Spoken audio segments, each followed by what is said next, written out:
I changed this one simple thing, and once I changed it, that's when I finally got my dua accepted. And that thing is this quote right here. The real Allah only allows you to ask for what He has already willed to give you. This is such a beautiful quote, because when I read that, I'm like something inside me felt so relieved, because I realized I wasn't making dua to convince Allah. Most of us were making dua just because we're like, come on, I want that specific person, I want that specific amount. But in reality, we're making dua to remember what's already ours in the unseen. Once again, the fact that Allah placed a desire in your heart, it means that it's already gonna happen.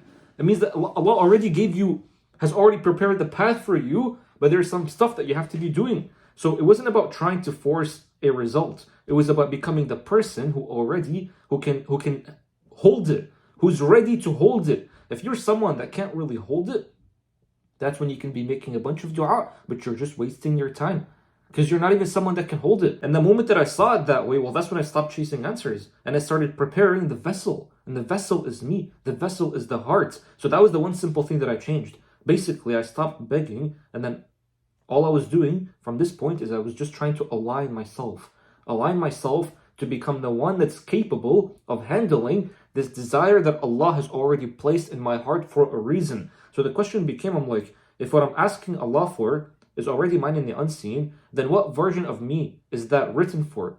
Because once again, understand that Allah is Rabbil Alameen, which means that He wrote everything for everything. Allah is like abundance, infinite. So don't be thinking, is that even written for me? Bro, the fact that it's in your mind, it means it's there. What your mind can, if there's something in your mind, that's why they say what the mind can conceive, it can achieve. If there's something in your mind, that means you're capable of receiving that, which means Allah's written it for you, which means you have to become the person that is capable of handling that. So when I looked at myself, honestly, I'm like, that version of me wasn't the one who was doubting. Like if I'm asking for a bunch of wealth, the version of me that's doubting to get that wealth is not the one that's capable of handling that wealth. It wasn't the one who was overthinking. And it wasn't the one that was making dua while secretly believing that it's not going to happen. If you're making dua and you secretly believe it's not going to happen, then that's the version of you right there. The one that believes it's not going to happen. And as a result, it won't happen. So I had to ask myself, I'm like, and you should be asking yourself this too. If Allah gave me the very thing I'm praying for, would my current self even know how to hold it? And in most cases for all of us, the answer is no. If you're asking for $1 million, but you've never seen $1 million, how are you able to receive it? The moment that you'll get it, you'll act like someone who's never even seen such a thing. You'll act like someone who's not even used to such a thing. And such people, even when you look at it as a human being, when you see someone who's like, bro, that guy's not used to handling such things, man. It's like it feels weird, it feels awkward, it feels like there's like a misalignment. Now think about it. Most people are asking for love, but in their heart, they're just holding resentments. Most people are asking for wealth, but they walk through life with a heart full of scarcity. So then how do you expect Allah is going to accept a dua for wealth when your heart is full of scarcity? When your container can't even hold it? And remember, Allah says Allah will not burden a soul with more than it can bear. Most people, they can't handle wealth. They can't handle love. They can't handle even peace, by the way. Their identity blocks it. And this is why even when you look at lottery winners, most of the time they end up going broke. And this is because Allah is going to give you the thing that you want, the thing that you're begging for. Allah might give it to you at certain times just to show you, look, you can't handle it. You haven't done the inner work. You haven't built the foundation. You got to build the foundation first. And that's the thing that you have to be going through. And in my life personally, I remember even I was going through this. So I just started my physical product business. And I made an ad on Instagram. I paid someone and I was like, hey, can you just post this ad so that I can bring traffic to my website? And I remember I was in Best Buy with my dad and my brother, and then my phone was just buzzing. I pulled out my phone and then I would see a Shopify notification. I'm like, what is this Shopify notification? And it says you just made a sale for $30. And I was like, what? So then I went home and I was just checking the dashboard. I was like, no way, bro. Did I just make like the whole month when I finished, I made $10,000. I'm like, did I just really make the certain amount that I was hoping for? And I did it and I was so happy. But then what's so funny is that if you get something and you're extremely happy about it, the fact that you're extremely happy about it, it just shows you're going to lose that thing just because you're super happy about it. That's like a divine law that happens. If you're Too happy for a thing, it means you're not used to it. So then you'll just lose it. And so that's the thing. I started thinking, I'm like, I was happy, but then I'm like, what the heck? All of a sudden now I'm worried. And I started becoming worried because I'm like, how am I supposed to maintain this now? What am I supposed to do? I'm gonna start having money coming into my account, but what am I supposed to even do with it? I feel like this doesn't even belong to me. And that's the thing. Most people, when they get a taste of it, they truly feel like they don't. This doesn't belong to them. And then somehow, I don't know how, I just started realizing Allah guided me to know that I think there's something inside I need to be fixing, because there's something misaligned with what I'm getting right now, and I need to be fixing what's inside so that I can receive more and more. And I went on a whole journey, bro, a whole journey, and that's when I realized Allah wasn't withholding anything. He was just not pouring what I asked for into a heart that would spill it.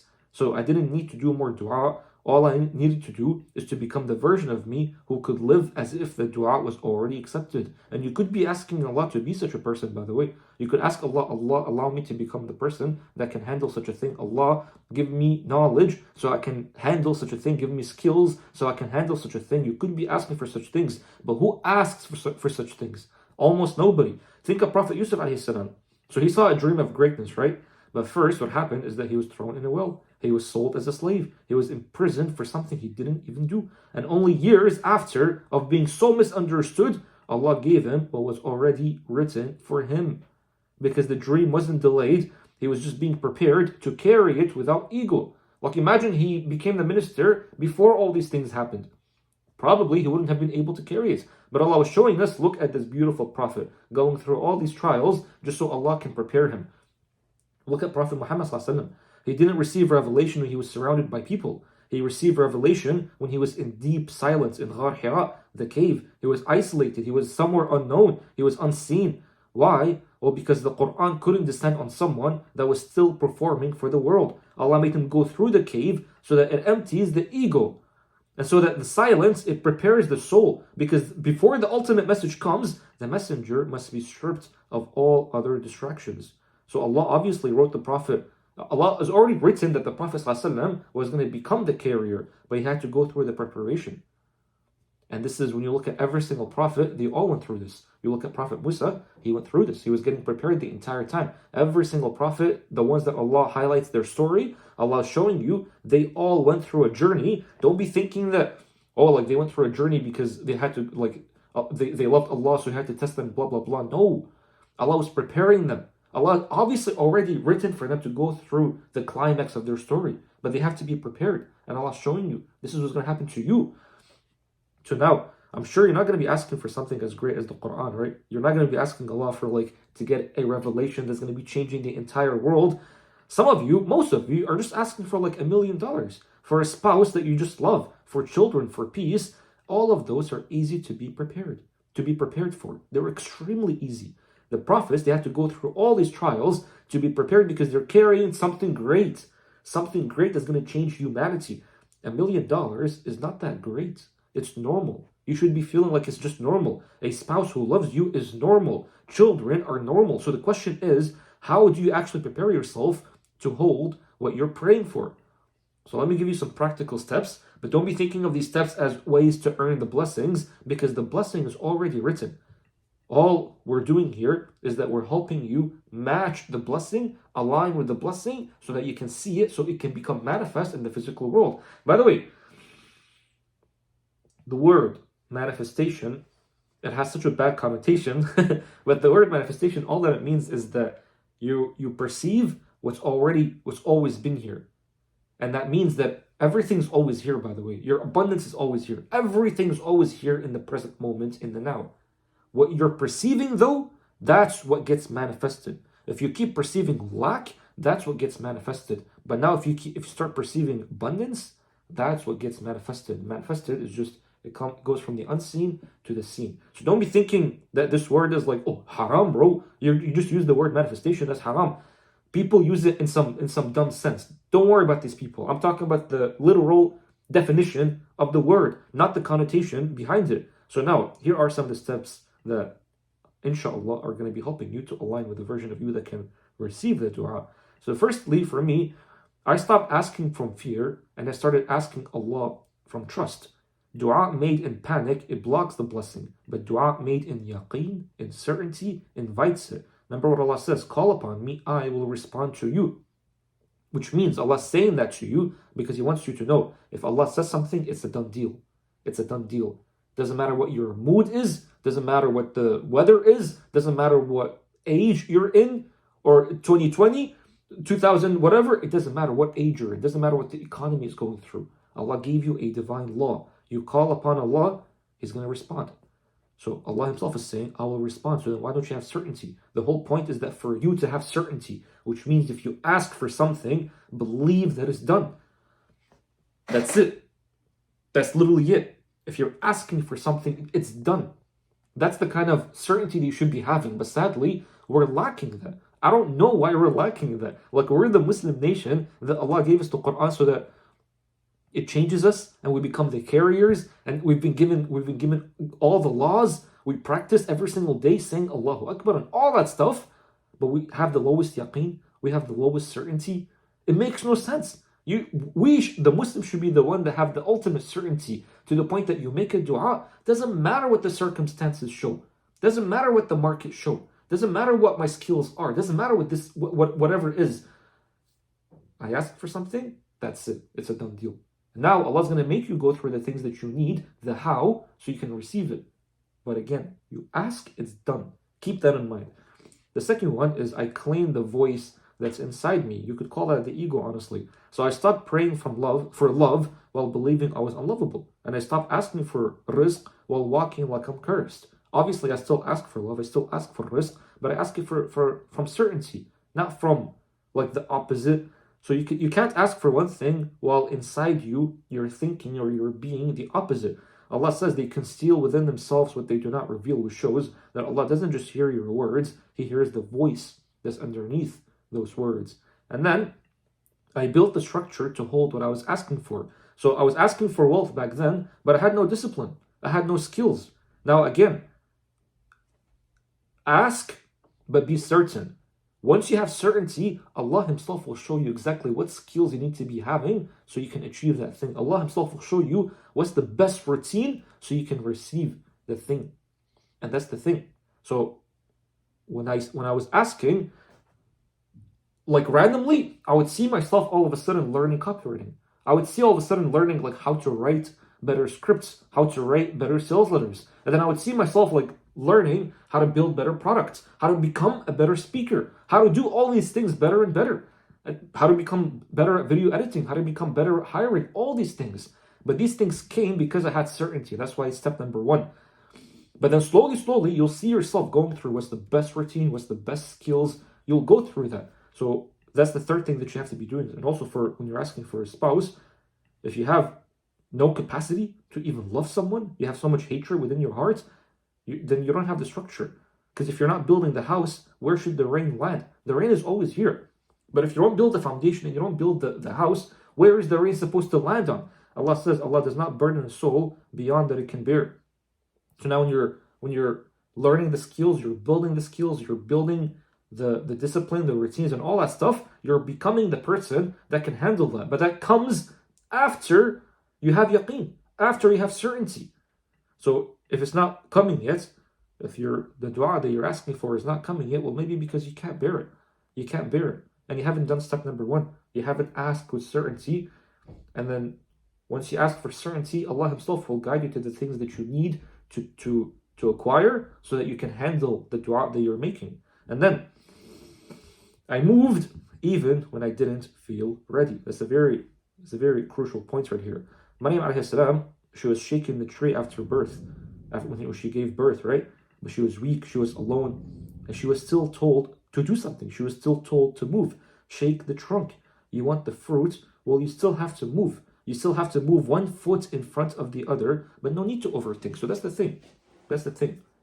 Notice how this is step number 4 right here. The first step is to have yaqeen, right? The second step is to clean this voice inside you, clean the heart. Third step is now you can build the structure. The fourth step now is when you take the action. This is literally the fourth step. If most people, they skip all these steps because they're just like, nah, bro, it's effort. You could be doing a bunch of effort. You could be doing a bunch of things. But if the previous steps are not taken care of, nothing will happen. And that's what used to happen to me. But also, on top of that, there's the other side of humans where they're like, I don't know what action I should be taking. I don't know what I'm supposed to be doing. Bro, Maryam, alayhi salam, she was weak as she was shaking a tree. Musa, alayhi salam, he hit the staff on the ground for the sea. Those two actions, when you look at them logically, can they do anything? A weak woman shaking a tree, does that do anything? A man hitting a staff for he doesn't even know what was going to happen. Does that do anything? It does nothing. What I'm asking you right now is that take action even when it looks minute, even when it looks tiny, even when it looks purposeless. You still take action. You still move your foot in front of the other. Think of it like when you go and you pick up the mail. Do you overthink about the mail? You don't overthink it. You just go and do it. What they were doing right here, what Maryam alayhi salam was doing, she did something without overthinking. Just like that. Musa alayhi salam, he did something without overthinking. Even when both acts, they look like they do nothing. You're still going to go and you're still going to do it. That's the whole thing. You're still moving your physical body in the earthly world. Because you're not moving, then if you're not moving, you're not creating the ripple effects. But you have to be moving, you have to be exerting some force into the universe, into the world. And that's what's going to move the universe. That's what's going to happen. That's what's going to allow the thing that you want to come your way. So once again, even when it looks like it does nothing, even when it looks like it's irrelevant, you still do it. And this was a big deal for me because I'm like, what's the point of me posting that? I literally would be thinking that before I started getting subscribers and all that. I'm like, what's the point of me posting that? What's the point of me even writing that? What's the point of? There's a big point. There's a big point. Those little things the little things that you do, they have a big effect, and that's what we learn right here, because those little things are the things that are going to be moving you towards your dua. And then 5, I acted like my dua was already accepted. So once again, I already have yaqeen, but now when I'm taking the action, in my head, I'm like, it's been accepted, that's it. So this isn't, don't be thinking of as delusion. This is just trust. So I spoke like I'm already the person that I'm making dua for. I walked like I'm already the person that I'm making dua for. I made decisions like Allah has already said yes. This is before I got married, before I started making money, before any of that. And that's what tawakkul and that's what yaqeen looks like. And then I surrendered the timeline. So I stopped treating the delay that Allah is giving me like it was rejection, because it wasn't rejection. It was, think of it like refinement. Yusuf alayhi salam, he had the interpretation, the skills to interpret dreams. He was pure and he had the calling, but he still sat in prison for 2 more years. Allah says so he remained in prison for several years. 2 more years, several years, doesn't matter how long, but the point is that he spent time in prison. And this isn't because Allah forgot about him, but because the palace wasn't ready and he wasn't ready himself. So timing is part of the mercy, and I had to learn, if it's written, it's already on the way. But it'll only arrive when I'm someone who won't drop it. So trust the divine timing. When there's a delay, don't worry about it. Just remain in the state. Persist in the state. So once again, understand, you don't need to be chasing what's already written. You just need to stop being the version of you that keeps blocking it, because Allah never misses. Once again, Allah placed that desire in your heart. Allah is not going to be missing. Allah knows that you're someone that's capable of doing it, but you just have to go through some stuff, some refinements, some developments. And it's not hard, it's easy. It's easy.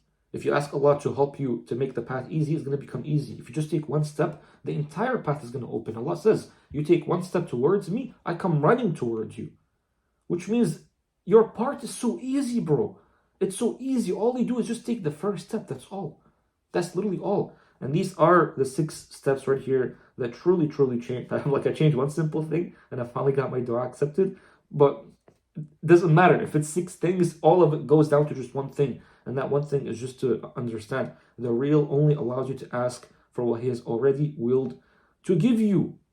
Very beautiful, actually. Very beautiful. So if this video was helpful, let me know.